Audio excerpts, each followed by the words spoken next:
Hello বন্ধুরা, আজকে আবার একটা গল্প নিয়ে চলে এসেছি। মুকুটমণি রাজা, মনোজ বসুর লেখা। আদিবাসী মুন্ডাদের পল্লী রাঁচি অনতি দূরেই মুকুটমণি রাজা তথায় রাজত্ব করতেন। মুকুটে পেঁচানো সাপের মূর্তি, প্রকাণ্ড ফণা, ফণার চূড়ায় মানুষের মুখ। এই দেখে মুকুটমণির নাম। রাজবংশ এখন লোপ পেয়ে গেছে শুনতে পায়। নগর নাগরাজের ছেলে পুণ্ডরীক রাজার ইচ্ছে ছেলের স্বাস্থ্য পড়িয়ে দিগ্গজ পণ্ডিত করে তুলবেন, কিন্তু সাপ দেখলে লোক পালায়, সাপকে কে স্বাস্থ্য পড়াতে যাবে? ভেবে চিন্তে রাজা ছেলেকে বললেন, মানুষের মূর্তি নে, তুই কাশি চলে যা, শাস্ত্রপাঠ শেষ করে ঘরে ফিরে আসবি। তাই হলো পুণ্ডরীক, আর সাপ নয়। সুঠাম সুন্দর এক রাজপুত্র, খুব নামকরা এক পণ্ডিত ছিলেন কাশীতে। দেশ বিদেশ অনেক ছেলে তার কাছে শাস্ত্র পড়ত। পুণ্ডরীক চলে গেল তার কাছে।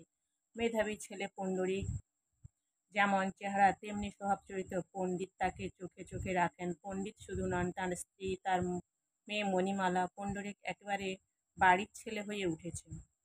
দিন যায়, মাস যায়, বছর যায়, পড়াশোনা শেষ করে পুণ্ডরীক দেশে ঘরে যাবে এবার। নাগ রাজা ছেলেকে তাই বলে দিয়েছিলেন। পণ্ডিতের বাড়ি শুদ্ধ সবাই মনমরা। পুণ্ডরীক চলে গেলে ঘর বাড়ি বুঝি অন্ধকার হয়ে যাবে।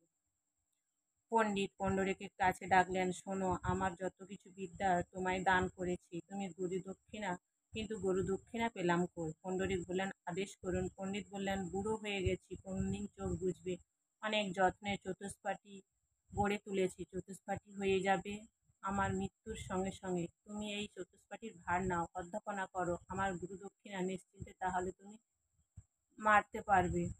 আর পণ্ডিতের স্ত্রী বললেন, মেয়েটারও ভারও তুমি নাও বাবা, মণিমালাকে বিয়ে করো। রূপে গুণে মণিমালা অতুলনীয়। পুণ্ডরীক মনে মনে সেই ইচ্ছে ছিল যে সে আবার, তার আর কিসের বাধা, বিয়ে হয়ে গেল।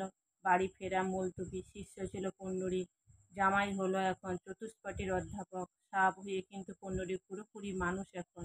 সাপের কয়েকটি লক্ষণ রয়ে গেছে শুধু। মণিমালা রাত্রিবেলা পুণ্ডরীকের সঙ্গে এক বিছানায় শুয়ে আছে। পুণ্ডরীক গায়ে হাত দিয়ে শিউরে উঠল, কি এত ঠান্ডা কেন তোমার গা? অসুখ বিসুখ করেছে? পুণ্ডরীক উড়িয়ে দেয় একেবারে, দূর, ঠান্ডা কোথায়, হাতই তোমার ঠান্ডা। কথা বলছে, মুখ থেকে ভক ভক করে দুর্গন্ধ বেরোয়। চমক খেয়ে মণিমালা বলে, বিশ্রী একটা গন্ধ তোমার মুখে। হতে পারে। বেকায়দায় পড়ে খানিকক্ষণ পুণ্ডরীক স্বীকার করে নেয়, সকালবেলা সন্ধেবেলা দুবার করে মুখ ধোয়া অভ্যাস।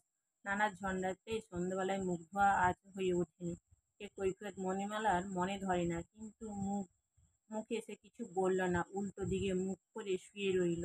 সকালবেলা বাপকে গিয়ে বলল, তোমার জামাইয়ের কি একটা সাংঘাতিক অসুখ হয়েছে, পেটের ভিতরে নাড়িভুড়ি পচে গিয়েছে মনে হয়, একেবারে কাছে কথা বলিয়ে দেখো, টের পাবে। জিনিসটা নিয়ে পণ্ডিত আর উচ্চবাচ্য করলেন না। দেখে শুনে পছন্দ করে জামাই করেছেন। জামাইয়ের মুখে উৎকট গন্ধ চাওয়ার না হয়ে যায় লোকে।